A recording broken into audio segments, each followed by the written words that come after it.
Здравейте! Познавате ли ето този продукт? Центрофугата на Tupperware. Това е продукт, с който вие ще използвате целогодишно.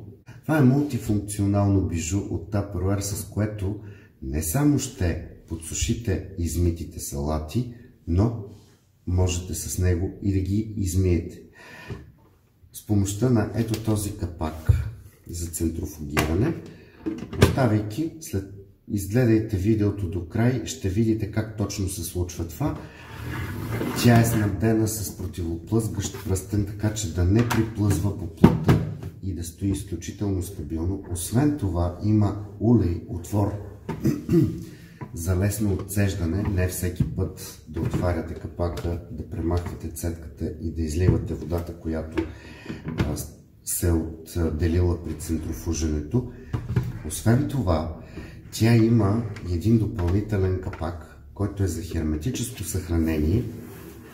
С негова помощ и с помощта на цедката за центрофужене можете да обръчните и вашите продукти, които предстои да пържите или печете, съответно или да панирате, при това толкова равномерно, че на дъното на тигана, след като сте ги изпържили в маслена баня, няма да има и прашинка, брашънце прегоряло и няма да се образува онзи черен нагар, който обикновено се образува по дъното на тигана след пържене на обръчнени продукти.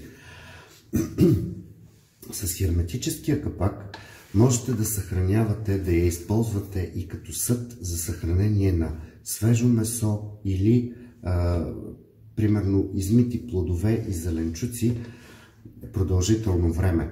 Свежото месо се съхранява по-дълго, защото цедката отделя самото месо от течността, която се отделя по време на съхранение. Самата течност е основа за развитие на бактерии. Отделено месото от тази течност удължава периода на съхранение. Освен това, херметическия капак, знаете, че когато се съхраняват продуктите херметично, също допълнително се увеличава периода за съхранение. Така,